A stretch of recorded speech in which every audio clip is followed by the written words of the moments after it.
Welcome. Today, I think we'll just do a vlog style video. So I'm Bobby G. Let's talk.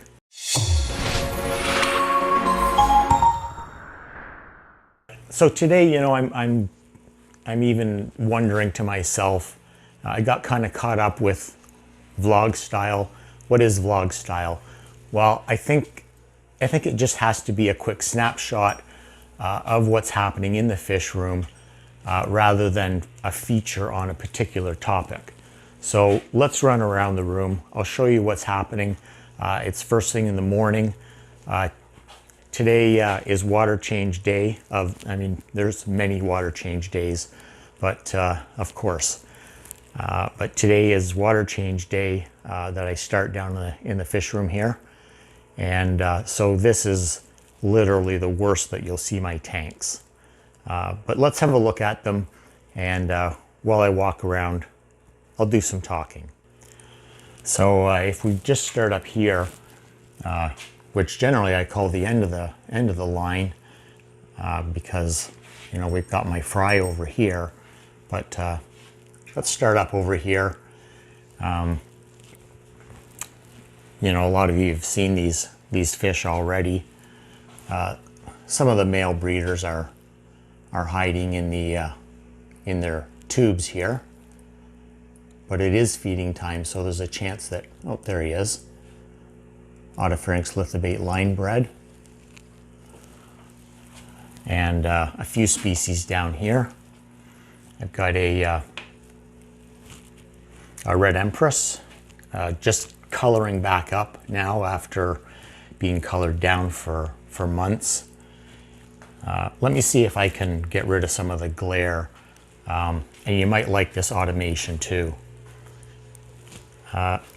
Hey Google, turn the basement off. So I just turned the room lights off. That'll probably help. Also, we've got my Placidochromis yellow reef. And where is he? My breeder male right there. And where is the female? Unfortunately, I only ended up with one female. And that would be her right here. And then I've got my Copedochromis Truvase leucoma, breeder male. He hasn't spawned yet. And there's 3 females in here for him. He's just starting to get some blue coloration in him, which is pretty exciting to watch. Down here I've got my Copedochromis azuris, and this guy's a breeding machine. There's a bunch of females in there for him. I've also got my Albino Sissy or flavescens, breeder male, and a bunch of females. No action from them yet. I think the males might be I think the females might be a bit young yet. And then here I've just got a mix of fish that aren't necessarily my breeders. And then I've got in this tank my Turkish breeder male, and currently I have his females over in with the lithabate male, and I've got the lithabate females over with the Turkish. Yes, it's possible that they would crossbreed, but I'm not interested in crossbreeding. I'm just trying to give the females a bit of a break. My Kobu breeder male, and he's got 2 females. Got an empty tank down here that's ready for the next project. In this tank, these guys are a little more timid for some reason. It's another it's another pair of the Truvasses, and the male is hiding right there. And there's a female underneath the sponge filter.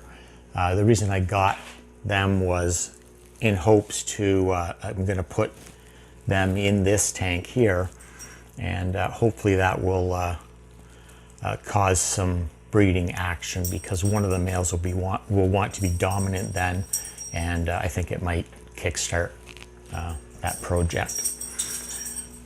Over here I've got some of my autopharynx Litha baits that have grown out. These are the ones that I sell. I've had some pretty good sales in terms of them. I've got a Eureka Red and a bunch of his females spawning, so that project's going well. I've got a regular Sissy flavescent and a few females. There's been no action yet on these guys. They still might be a bit young.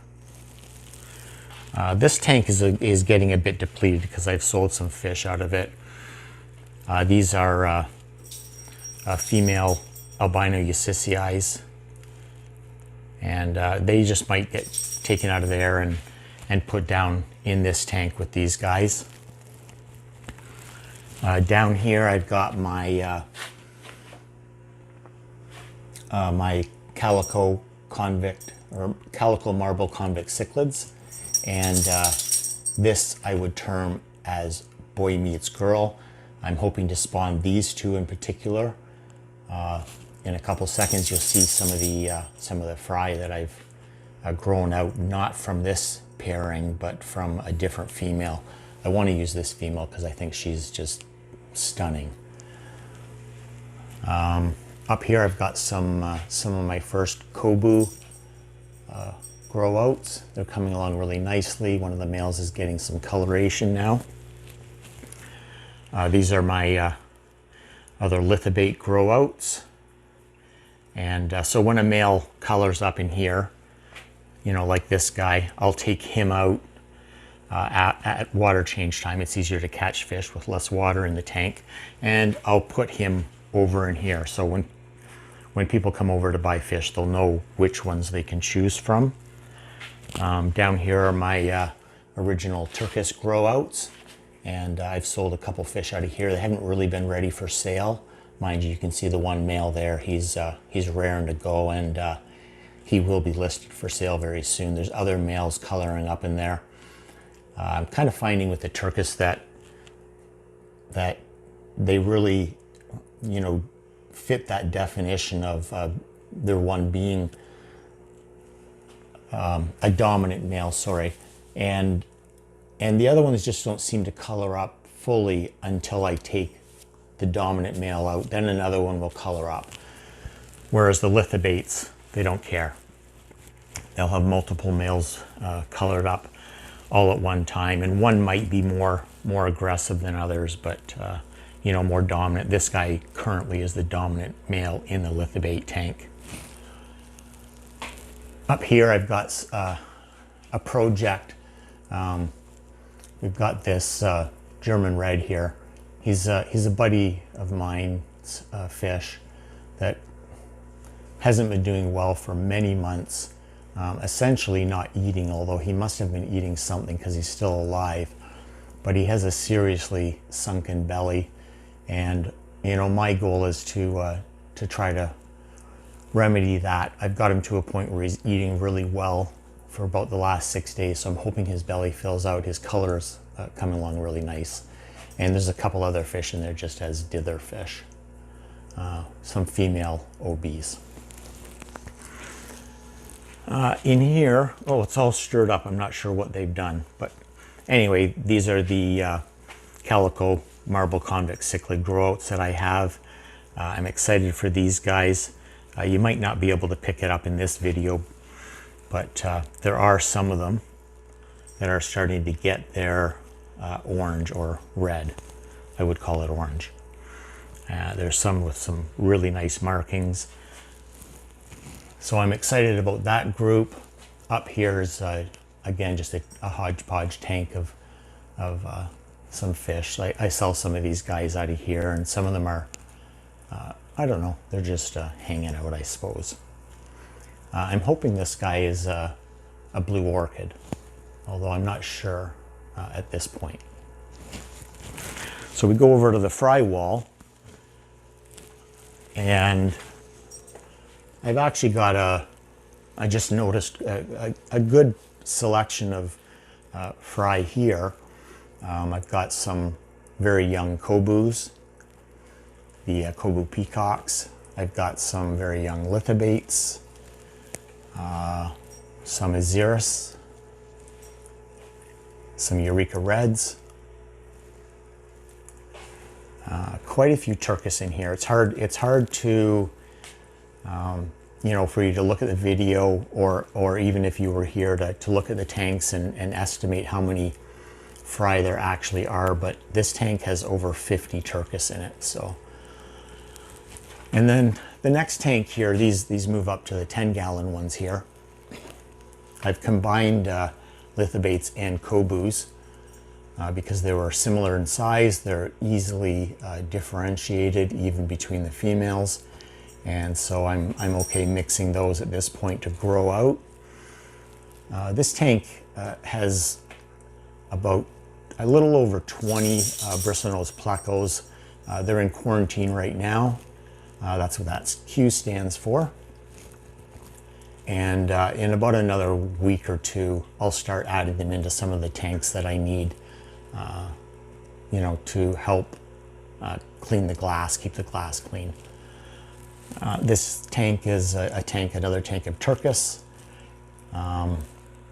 These guys are, it looks like, I'm gonna say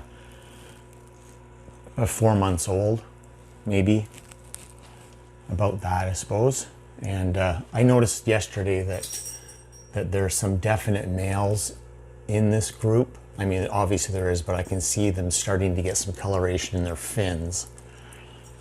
This tank here is my JLO Reef Growouts, and they're doing awesome. There's quite a few in here. That was a clutch of, I believe, 52. So looking forward to them developing further. This tank is another tank of Aziris Growouts. And again, these guys are also coming along really nicely. It's just really cool to see fry, I think, that look different. I mean, you know, there's a definite difference in the JLO Reefs and the Aziris. And I mean, for that matter, for all the other fry that I grow out. One of the most exciting tanks that I have, and I haven't shared these guys with the channel yet, and there's reasons for that. I'll show you why in a minute. But these are aquiloniums, and they've grown a ton since I've got them.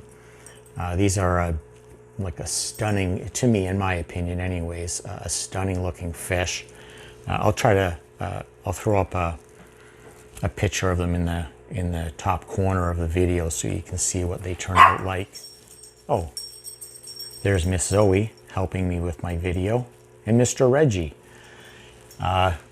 And this is a tank full of some growouts, and what these are is one of my best friends. He provides me with these growouts, and when they're big enough for sale, I will sell them, and I will give him a portion of the proceeds, I suppose. So this just gives people coming into my fish room a little more option than what I breed. What do you want, Zoe? I don't feel like you're really helping the video. Okay, don't start barking. So let me turn the room lights back on, and we'll carry on here. Hey Google, turn the basement on. Okay.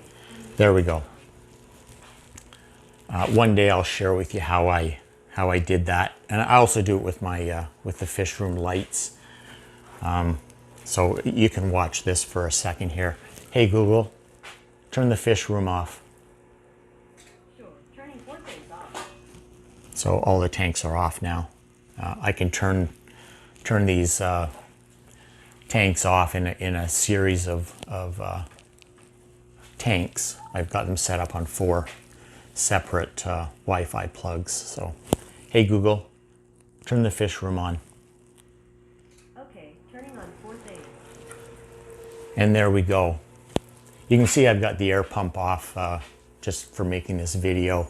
And the worst culprit for noise right now is the power supply I use for the lighting on this fry wall. I think it's hiding back there somewhere, and it's a bit noisy. I could actually show you the power supply I use for the rest of the lights.